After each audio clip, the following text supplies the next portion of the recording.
ਮੇਰੀ ਜਠਾਣੀ ਦਿਖਣ ਵਿੱਚ ਬਹੁਤ ਹੀ ਸੁੰਦਰ ਸੀ, ਪਰ ਉਸ ਦਾ ਐਕਸੀਡੈਂਟ ਹੋ ਗਿਆ ਸੀ। ਇਸ ਲਈ ਉਹ ਚੱਲ ਫਿਰ ਨਹੀਂ ਸਕਦੀ ਸੀ। ਮੇਰਾ ਪਤੀ ਰੋਜ਼ ਉਸ ਦੇ ਕਮਰੇ ਵਿੱਚ ਜਾਂਦਾ ਤੇ ਅੰਦਰ ਤੋਂ ਦਰਵਾਜ਼ਾ ਬੰਦ ਕਰ ਲੈਂਦਾ ਸੀ।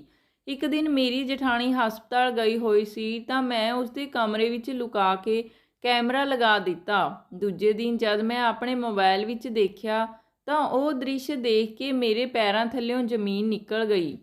ਸਾਡੇ ਵਿਆਹ ਨੂੰ ਅਜੇ 8 ਮਹੀਨੇ ਹੀ ਹੋਏ ਸੀ ਤੇ ਇਸ ਦੌਰਾਨ ਮੈਂ ਆਪਣੇ ਪਤੀ ਸਮੀਰ ਵਿੱਚ ਕਈ ਬਦਲਾਵ ਦੇਖੇ। ਉਹ ਮੇਰੀਆਂ ਗੱਲਾਂ ਨਾਲੋਂ ਆਪਣੀ ਭਾਬੀ ਦੀਆਂ ਗੱਲਾਂ ਨੂੰ ਜ਼ਿਆਦਾ ਮਹੱਤਵ ਦਿੰਦਾ ਸੀ।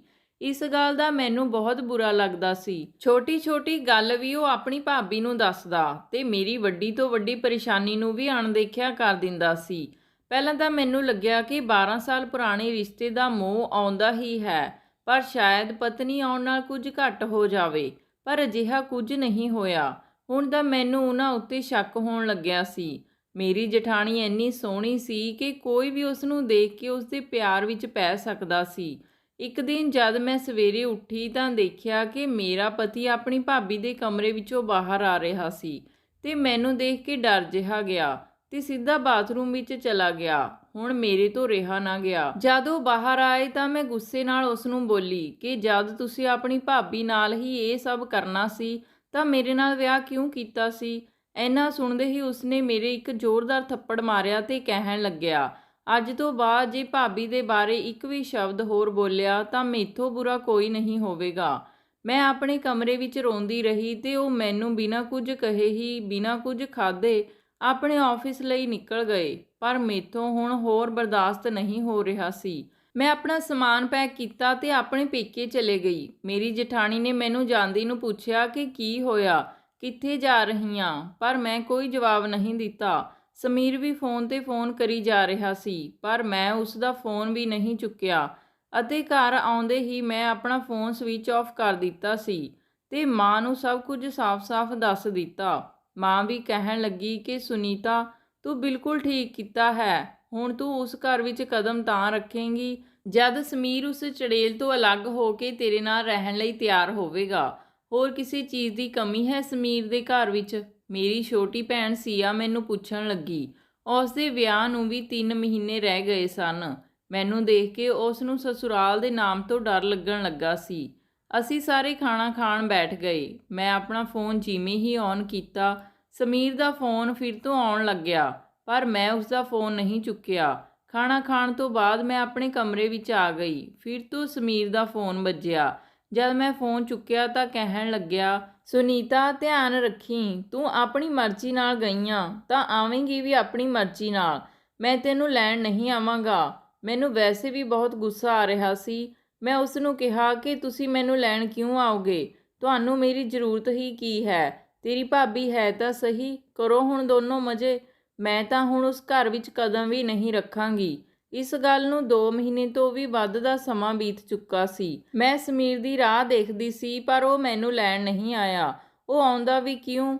ਜਦ ਇੰਨੀ ਸੋਹਣੀ ਔਰਤ ਉਸ ਕੋਲ ਸੀ ਤਾਂ ਉਸ ਨੂੰ ਮੇਰੇ ਜਿਹੀ ਸਧਾਰਨ ਔਰਤ ਦੀ ਵੀ ਕੀ ਜ਼ਰੂਰਤ ਸੀ। ਮੈਂ ਬਹੁਤ ਉਦਾਸ ਤੇ ਦੁਖੀ ਰਹਿਣ ਲੱਗੀ ਸੀ। ਮੈਨੂੰ ਦੇਖ ਕੇ ਮੇਰੇ ਘਰ ਵਾਲੇ ਵੀ ਪਰੇਸ਼ਾਨ ਰਹਿਣ ਲੱਗੇ ਸਨ। ਮੇਰੀ ਛੋਟੀ ਭੈਣ ਦੇ ਵਿਆਹ ਵਿੱਚ ਵੀ ਮਹੀਨਾ ਹੀ ਰਹਿ ਗਿਆ ਸੀ। ਇੱਕ ਦਿਨ ਪਾਪਾ ਮੈਨੂੰ ਕਹਿਣ ਲੱਗੇ ਕਿ ਤੇਰੀ ਛੋਟੀ ਭੈਣ ਦੇ ਵਿਆਹ ਤੋਂ ਬਾਅਦ ਮੈਂ ਖੁਦ ਸਮੀਰ ਕੋਲ ਜਾ ਕੇ ਗੱਲ ਕਰਾਂਗਾ ਤੇ ਜੇ ਉਹ ਤੈਨੂੰ ਅਪਣਾਉਣ ਲਈ ਤਿਆਰ ਨਹੀਂ ਹੋਇਆ ਤਾਂ ਮੈਂ ਉਸ ਨੂੰ ਫਿਰ ਆਪਣੇ ਤਰੀਕੇ ਨਾਲ ਸਮਝਾਵਾਂਗਾ। ਮੈਂ ਕੁਝ ਨਹੀਂ ਕਿਹਾ, ਪਰ ਮੈਂ ਕਿਸੇ ਤਰ੍ਹਾਂ ਦਾ ਵੀ ਕੋਈ ਤਮਾਸ਼ਾ ਨਹੀਂ ਕਰਨਾ ਚਾਹੁੰਦੀ ਸੀ। ਮੇਰੇ ਮਨ ਵਿੱਚ ਹਰ ਵਕਤ ਡਰ ਲੱਗਿਆ ਰਹਿੰਦਾ ਸੀ। ਹੁਣ ਮੇਰੀ ਛੋਟੀ ਭੈਣ ਦੇ ਵਿਆਹ ਨੂੰ ਵੀ ਕੁਝ ਹੀ ਦਿਨ ਰਹਿ ਗਏ ਸਨ। ਇੱਕ ਦਿਨ ਮੈਂ ਖੁਦ ਹੀ ਸਮੀਰ ਨੂੰ ਫੋਨ ਕੀਤਾ। ਮੈਂ ਸਮੀਰ ਨੂੰ ਕਿਹਾ ਕਿ ਕੀ ਤੁਸੀਂ ਵਿਆਹ ਵਿੱਚ ਵੀ ਨਹੀਂ ਆਓਗੇ? ਉਸਨੇ ਕਿਹਾ ਕਿ ਮੈਨੂੰ ਇਹੀ ਨਹੀਂ ਪਤਾ ਕਿ ਕਿਸ ਦਾ ਵਿਆਹ ਹੈ। ਮੇਰੀ ਛੋਟੀ ਭੈਣ ਦਾ ਵਿਆਹ ਹੈ। ਤੁਸੀਂ ਦਮਾਦ ਹੋ ਇਸ ਘਰ ਦੇ। ਜਦ ਮੈਨੂੰ ਕਿਸੇ ਨੇ ਨਿਮੰਤਰਣ ਹੀ ਨਹੀਂ ਦਿੱਤਾ ਤਾਂ ਮੈਂ ਕਿਵੇਂ ਆਵਾਂ? ਤੁਹਾਨੂੰ ਨਿਮੰਤਰਣ ਦੇਣ ਦੀ ਕੀ ਜ਼ਰੂਰਤ ਹੈ? ਮੈਂ ਗੁੱਸੇ ਨਾਲ ਕਿਹਾ। ਹੁਣ ਤੱਕ ਜੋ ਕੁਝ ਹੋਇਆ ਉਹ ਕੀ ਘੱਟ ਸੀ ਜਿਹੜਾ ਹੁਣ ਹੋਰ ਕੁਝ ਕਰਨਾ ਹੈ? ਅੱਛਾ ਠੀਕ ਹੈ, ਮੈਂ ਵਿਆਹ ਵਾਲੇ ਦਿਨ ਆ ਜਾਵਾਂਗਾ। ਵਿਆਹ ਵਾਲੇ ਦਿਨ ਮੈਂ ਲਾਲ ਰੰਗ ਦਾ ਸੂਟ ਪਾਇਆ ਜਿਹੜਾ ਮੈਨੂੰ ਸਮੀਰ ਨੇ ਗਿਫਟ ਕੀਤਾ ਸੀ। ਮੈਨੂੰ ਲੱਗਿਆ ਸੀ ਕਿ ਉਹ ਜ਼ਰੂਰ ਆਵੇਗਾ। ਮੈਂ ਉਸ ਦੀ ਸਾਰਾ ਦਿਨ ਉਡੀਕ ਕਰਦੀ ਰਹੀ, ਪਰ ਉਹ ਨਾ ਆਇਆ ਤੇ ਨਾ ਹੀ ਉਸਨੇ ਫੋਨ ਕੀਤਾ। ਇੱਕ ਪਾਸੇ ਮੇਰੀ ਛੋਟੀ ਭੈਣ ਦੀ ਵਿਦਾਈ ਤੇ ਦੂਜੇ ਪਾਸੇ ਆਪਣੇ ਦੁੱਖ ਦੇ ਬਾਰੇ ਸੋਚ ਕੇ ਮੈਂ ਆਪਣੀ ਮਾਂ ਦੇ ਗਲੇ ਲੱਗ ਕੇ ਬਹੁਤ ਰੋਈ। ਦੂਜੇ ਦਿਨ ਮੈਂ ਆਪਣੀ ਮਾਂ ਨੂੰ ਕਿਹਾ ਕਿ ਮੈਂ ਆਪਣੇ ਘਰ ਜਾਣਾ ਹੈ। ਇਹ ਸੁਣ ਕੇ ਮਾਂ ਗੁੱਸੇ ਹੋਣ ਲੱਗੀ ਤੇ ਬੋਲੀ ਕਿ ਉਸ ਇਨਸਾਨ ਕੋਲ ਤੇਰੇ ਲਈ ਵਕਤ ਨਹੀਂ ਹੈ, ਉਸ ਨੂੰ ਤੇਰੀ ਕੋਈ ਪਰਵਾਹ ਨਹੀਂ ਹੈ, ਤੂੰ ਚੁੱਪਚਾਪ ਬੈਠੀ ਰਹਿ। ਹੁਣ ਜੋ ਕੁਝ ਵੀ ਕਰਨਗੇ ਤੇਰੇ ਪਾਪਾ ਕਰਨਗੇ। ਸਾਰਾ ਦਿਨ ਮੈਂ ਸਮੀਰ ਨੂੰ ਫੋਨ ਲਗਾਉਂਦੀ ਰਹੀ, ਪਰ ਉਸ ਦਾ ਫੋਨ ਬੰਦ ਆ ਰਿਹਾ ਸੀ। ਮੈਨੂੰ ਲੱਗ ਰਿਹਾ ਸੀ ਕਿ ਹੁਣ ਸਾਡਾ ਰਿਸ਼ਤਾ ਖਤਮ ਹੋਣ ਵਾਲਾ ਹੈ। ਐਨੇ ਨੂੰ ਫੋਨ ਦੀ ਬੈਲ ਵੱਜੀ ਤਾਂ ਦੇਖਿਆ ਸਮੀਰ ਦਾ ਹੀ ਫੋਨ ਸੀ। ਮੈਂ ਫੋਨ ਚੁੱਕਿਆ ਤਾਂ ਸਮੀਰ ਕਹਿਣ ਲੱਗੇ ਕਿ ਹੈਲੋ ਸੁਨੀਤਾ, ਸਭ ਕੁਝ ਖਤਮ ਹੋ ਗਿਆ ਹੈ। ਮੈਂ ਕਿਹਾ ਕੀ ਹੋਇਆ, ਦੱਸੋ ਤਾਂ ਸਹੀ। ਉਹ ਰੋਂਦੇ ਹੋਏ ਕਹਿਣ ਲੱਗੇ ਪਰਸੋਂ ਰਾਤ ਭਾਈ ਤੇ ਭਾਬੀ ਦਾ ਐਕਸੀਡੈਂਟ ਹੋ ਗਿਆ। ਭਾਈ ਤਾਂ ਮੌਕੇ ਤੇ ਹੀ ਪੂਰੇ ਹੋ ਗਏ ਤੇ ਭਾਬੀ ਹਸਪਤਾਲ ਵਿੱਚ ਹੈ। ਮੇਰੇ ਤਾਂ ਦਿਮਾਗ ਨੇ ਜਿਵੇਂ ਕੰਮ ਕਰਨਾ ਹੀ ਬੰਦ ਕਰ ਦਿੱਤਾ ਹੋਵੇ।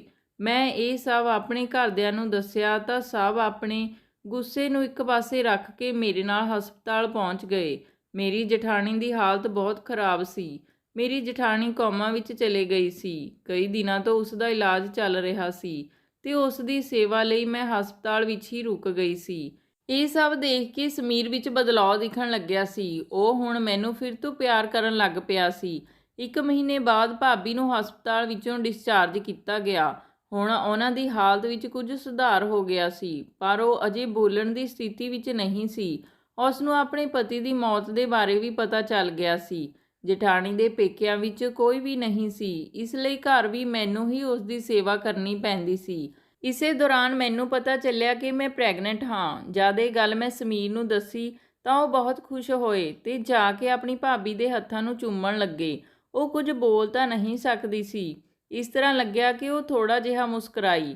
ਇਸ ਦਾ ਮਤਲਬ ਇਹ ਖਬਰ ਸੁਣ ਕੇ ਉਹ ਵੀ ਖੁਸ਼ ਸੀ। ਮੈਨੂੰ ਹੁਣ 7ਵਾਂ ਮਹੀਨਾ ਲੱਗ ਚੁੱਕਿਆ ਸੀ। ਇਸ ਵਿੱਚ ਮੈਨੂੰ ਇਹ ਲੱਗਿਆ ਕਿ ਸਮੀਰ ਫਿਰ ਤੋਂ ਆਪਣੀ ਭਾਬੀ ਦੇ ਕਰੀਬ ਜਾ ਰਿਹਾ ਹੈ। ਪ੍ਰੈਗਨੈਂਸੀ ਦੇ ਕਾਰਨ ਮੈਂ ਥੋੜਾ ਬਹੁਤਾ ਜ਼ਰੂਰੀ ਕੰਮ ਕਰਕੇ ਆਪਣੇ ਕਮਰੇ ਵਿੱਚ ਹੀ ਜ਼ਿਆਦਾ ਸਮਾਂ ਰਹਿੰਦੀ ਸੀ। ਸਮੀਰ ਜਦ ਆਫਿਸ ਤੋਂ ਆਉਂਦੇ ਤਾਂ ਉਹ ਆਪਣੀ ਭਾਬੀ ਲਈ ਜੂਸ ਲੈ ਕੇ ਆਉਂਦੇ।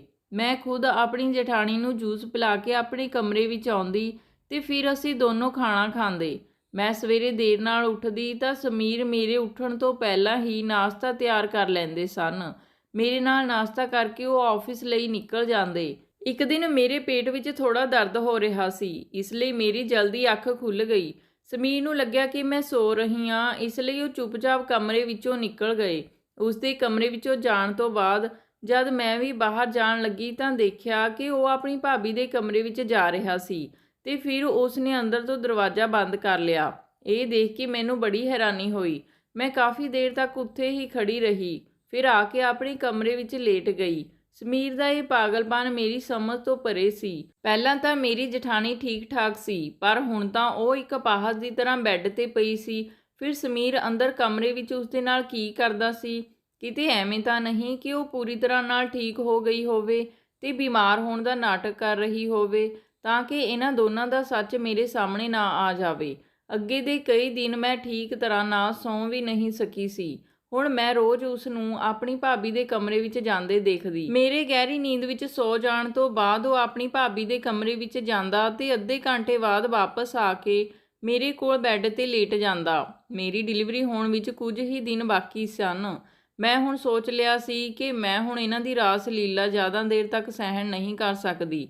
ਡਿਲੀਵਰੀ ਤੋਂ ਬਾਅਦ ਤਾਂ ਮੈਂ 1 ਹਫ਼ਤੇ ਤੱਕ ਬਾਹਰ ਨਹੀਂ ਆ ਸਕਾਂਗੀ, ਇਸ ਲਈ ਮੈਂ ਡਿਲੀਵਰੀ ਤੋਂ ਪਹਿਲਾਂ ਹੀ ਇਹਨਾਂ ਨੂੰ ਰੰਗੇ ਹੱਥੀਂ ਫੜਨ ਦੀ ਸੋਚ ਰਹੀ ਸੀ। ਰਾਤ ਨੂੰ ਜਦ ਸਮੀਰ ਘਰ ਆਇਆ ਤਾਂ ਰੋਜ਼ ਦੀ ਤਰ੍ਹਾਂ ਉਸਨੇ ਜੂਸ ਮੈਨੂੰ ਫੜਾਉਂਦੇ ਹੋਏ ਕਿਹਾ ਕਿ ਇਹ ਲੈ ਜੂਸ, ਭਾਬੀ ਨੂੰ ਪਿਲਾ ਦੇ, ਫਿਰ ਆਪਾਂ ਦੋਨੋਂ ਖਾਣਾ ਖਾਂਦੇ ਹਾਂ। ਮੈਂ ਕਿਹਾ ਕਿ ਅੱਜ ਮੇਰੀ ਤਬੀਅਤ ਠੀਕ ਨਹੀਂ ਹੈ, ਇਸ ਲਈ ਤੁਸੀਂ ਹੀ ਪਿਲਾ ਦਿਓ। ਇਸ ਤਰ੍ਹਾਂ ਕਹਿ ਕੇ ਮੈਂ ਬੈੱਡ ਤੇ ਲੇਟ ਗਈ। ਫਿਰ ਉਸਨੇ ਜੂਸ ਦਾ ਗਲਾਸ ਚੁੱਕਿਆ ਤੇ ਭਾਬੀ ਦੇ ਕਮਰੇ ਵਿੱਚ ਚਲਾ ਗਿਆ ਤੇ ਅੰਦਰ ਤੋਂ ਦਰਵਾਜ਼ਾ ਬੰਦ ਕਰ ਲਿਆ। ਕਰੀਬ 10 ਮਿੰਟ ਬਾਅਦ ਉਹ ਵਾਪਸ ਆਇਆ। ਫਿਰ ਕਮਰੇ ਵਿੱਚ ਆ ਕੇ ਮੈਨੂੰ ਕਹਿਣ ਲੱਗਿਆ ਕਿ ਤੂੰ ਉੱਠ ਜਾ ਤੇ ਥੋੜਾ ਬਹੁਤਾ ਕੁਝ ਖਾ ਲੈ, ਮੈਨੂੰ ਵੀ ਭੁੱਖ ਲੱਗੀ ਹੈ। ਮੇਰੀ ਭੁੱਖ ਤਾਂ ਵੈਸੇ ਹੀ ਮਰ ਚੁੱਕੀ ਸੀ, ਪਰ ਪੇਟ ਵਿੱਚ ਪਲ ਰਹੇ ਬੱਚੇ ਦੇ ਖਾਤਰ ਮੈਨੂੰ ਖਾਣਾ ਪਿਆ। ਸਮੀਰ ਮੈਨੂੰ ਕਹਿਣ ਲੱਗੇ ਕਿ ਸੁਨੀਤਾ, ਕੱਲ ਆਪਾਂ ਹਸਪਤਾਲ ਜਾਣਾ ਹੈ, ਭਾਬੀ ਦੀ ਤਬੀਅਤ ਫਿਰ ਤੋਂ ਖਰਾਬ ਹੋਣ ਲੱਗੀ ਹੈ। ਮੈਂ ਕੱਲ ਆਫਿਸ ਤੋਂ ਛੁੱਟੀ ਲੈ ਲਈ ਹੈ, ਤੁਸੀਂ ਕਿੰਨੇ ਵਜੇ ਤੱਕ ਜਾਓਗੇ? ਸਵੇਰੇ ਜਲਦੀ ਹੀ ਨਿਕਲਾਂਗੇ। ਭਾਬੀ ਦੇ ਕੁਝ ਟੈਸਟ ਵੀ ਕਰਾਉਣੇ ਹਨ ਤੇ ਆਉਣ ਵਿੱਚ ਵੀ ਦੇਰ ਹੋ ਜਾਵੇਗੀ। ਦੂਜੇ ਦਿਨ ਸਮੀਰ ਨੇ ਨਾਸ਼ਤਾ ਕੀਤਾ ਤੇ ਉਹ ਦੋਨੋਂ ਹਸਪਤਾਲ ਲਈ ਨਿਕਲ ਗਏ। ਉਹਨਾਂ ਦੇ ਜਾਣ ਤੋਂ ਬਾਅਦ ਮੈਂ ਬਾਜ਼ਾਰ ਵਿੱਚ ਗਈ ਤੇ ਇੱਕ ਛੋਟਾ ਜਿਹਾ ਕੈਮਰਾ ਲੈ ਕੇ ਆਈ ਤੇ ਭਾਬੀ ਦੇ ਕਮਰੇ ਵਿੱਚ ਇੱਕ ਅਜਿਹੀ ਜਗ੍ਹਾ ਤੇ ਲੁਕੋ ਕੇ ਰੱਖ ਦਿੱਤਾ ਜਿੱਥੋਂ ਸਾਰੇ ਕਮਰੇ ਦਾ ਦ੍ਰਿਸ਼ ਸਾਫ਼ ਦਿਖਾਈ ਦਿੰਦਾ ਹੋਵੇ। ਫਿਰ ਉਸ ਕੈਮਰੇ ਨੂੰ ਆਪਣੇ ਫ਼ੋਨ ਨਾਲ ਕਨੈਕਟ ਕਰ ਲਿਆ ਸੀ। ਇਹ ਸਭ ਕਰਦੇ ਕਰਦੇ ਮੈਨੂੰ ਕਾਫੀ ਟਾਈਮ ਲੱਗ ਗਿਆ ਸੀ। ਅੱਜ ਮੈਂ ਬਹੁਤ ਖੁਸ਼ ਸੀ ਕਿ ਮੈਨੂੰ ਉਹਨਾਂ ਦੋਨਾਂ ਦੇ ਖਿਲਾਫ ਸਬੂਤ ਮਿਲਣ ਵਾਲੇ ਹਨ। ਉਹਨਾਂ ਨੂੰ ਹਸਪਤਾਲ 'ਚੋਂ ਆਉਂਦੇ ਹੋਏ ਸ਼ਾਮ ਹੋ ਗਈ ਸੀ। ਜਦ ਵਾਪਸ ਆਏ ਤਾਂ ਸਮੀਰ ਨੇ ਮੈਨੂੰ ਸਮਝਾਇਆ ਕਿ ਕਿਹੜੀ ਦਵਾਈ ਕਦੋਂ ਦੇਣੀ ਹੈ। ਉਸ ਦੇ ਹਾਵ ਭਾਵ ਦੇਖ ਕੇ ਇਸ ਤਰ੍ਹਾਂ ਲੱਗ ਰਿਹਾ ਸੀ ਕਿ ਜਿਵੇਂ ਉਹ ਉਸ ਦੀ ਭਾਬੀ ਨਹੀਂ ਸਗੋਂ ਉਸ ਦੀ ਪਤਨੀ ਹੋਵੇ। ਰਾਤ ਨੂੰ ਖੁਦ ਸਮੀਰ ਆਪਣੀ ਭਾਬੀ ਦੇ ਲਈ ਜੂਸ ਅਤੇ ਦਵਾਈ ਲੈ ਕੇ ਗਏ। ਉਹ ਅੱਧੇ ਘੰਟੇ ਤੋਂ ਬਾਅਦ ਵਾਪਸ ਆਏ ਤੇ ਖਾਣਾ ਖਾ ਕੇ ਫਿਰ ਅਸੀਂ ਦੋਨੋਂ ਸੌਂ ਗਏ। ਦੂਜੇ ਦਿਨ ਨਾਸ਼ਤਾ ਕਰਕੇ ਸਮੀਰ ਆਪਣੇ ਆਫਿਸ ਲਈ ਨਿਕਲ ਗਏ। ਉਹਨਾਂ ਦੇ ਜਾਣ ਤੋਂ ਬਾਅਦ ਮੈਂ ਆਪਣਾ ਫੋਨ ਦੇਖਿਆ। ਉਹ ਰਿਕਾਰਡਿੰਗ ਦੇਖਣ ਤੋਂ ਬਾਅਦ ਤਾਂ ਮੇਰੇ ਹੋਸ਼ ਹੀ ਉੱਡ ਗਏ ਸਨ। ਸਮੀਰ ਆਪਣੀ ਭਾਬੀ ਦੇ ਕਮਰੇ ਵਿੱਚ ਗਿਆ ਤੇ ਉਸ ਨੂੰ ਚੁੱਕ ਕੇ ਵੀਲ ਚੇਅਰ 'ਤੇ ਬਿਠਾਇਆ।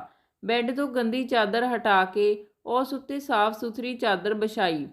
ਫਿਰ ਉਹ ਬਾਥਰੂਮ ਵਿੱਚ ਗੰਦੀ ਚਾਦਰ ਨੂੰ ਲਿਜਾ ਕੇ ਧੋਣ ਲੱਗਿਆ ਤੇ ਉੱਥੇ ਹੀ ਰੱਸੀ 'ਤੇ ਲਟਕਾ ਦਿੱਤੀ। ਉਸ ਨੇ ਫਿਰ ਭਾਬੀ ਦੀ ਗੰਦੀ ਸਲਵਾਰ ਵੀ ਬਦਲੀ ਤੇ ਉਸ ਨੂੰ ਵੀ ਧੋ ਕੇ ਸੁੱਕਣ ਲਈ ਟੰਗ ਦਿੱਤਾ। ਹੁਣ ਰੋਜ਼ ਇਹੀ ਕੰਮ ਹੋ ਗਿਆ ਸੀ। ਸਮੀਰ ਆਪਣੇ ਆਫਿਸ ਨੂੰ ਚਲੇ ਜਾਂਦੇ ਤੇ ਮੈਂ ਬਾਅਦ ਵਿੱਚ ਫੋਨ ਵਿੱਚ ਰਿਕਾਰਡਿੰਗ ਦੇਖਣ ਲੱਗ ਜਾਂਦੀ ਤੇ ਸਮੀਰ ਦਾ ਵੀ ਰੋਜ਼ ਦਾ ਉਹੀ ਕੰਮ ਸੀ। ਉਹ ਜੋ ਕੁਝ ਆਪਣੀ ਭਾਬੀ ਨਾਲ ਕਰ ਰਿਹਾ ਸੀ ਉਹ ਜਾਂ ਤਾਂ ਇੱਕ ਪਤੀ ਕਰ ਸਕਦਾ ਸੀ ਤੇ ਜਾਂ ਫਿਰ ਇੱਕ ਬੇਟਾ ਆਪਣੀ ਮਾਂ ਦੀ ਇੰਨੀ ਸੇਵਾ ਕਰ ਸਕਦਾ ਹੈ। ਕੁਝ ਦਿਨਾਂ ਬਾਅਦ ਮੇਰੀ ਡਿਲੀਵਰੀ ਹੋਈ ਤੇ ਮੈਂ ਇੱਕ ਪਿਆਰੇ ਜਿਹੇ ਬੱਚੇ ਨੂੰ ਜਨਮ ਦਿੱਤਾ। ਮੇਰਾ ਖਿਆਲ ਰੱਖਣ ਲਈ ਮੇਰੀ ਮਾਂ ਸਾਡੇ ਘਰ ਆ ਗਈ ਸੀ। ਇੱਕ ਦਿਨ ਮੈਂ ਉਹ ਵੀਡੀਓ ਆਪਣੀ ਮਾਂ ਨੂੰ ਦਿਖਾਈ। ਮੇਰੀ ਮਾਂ ਤਾਂ ਸਿਰ ਫੜ ਕੇ ਬੈਠ ਗਈ।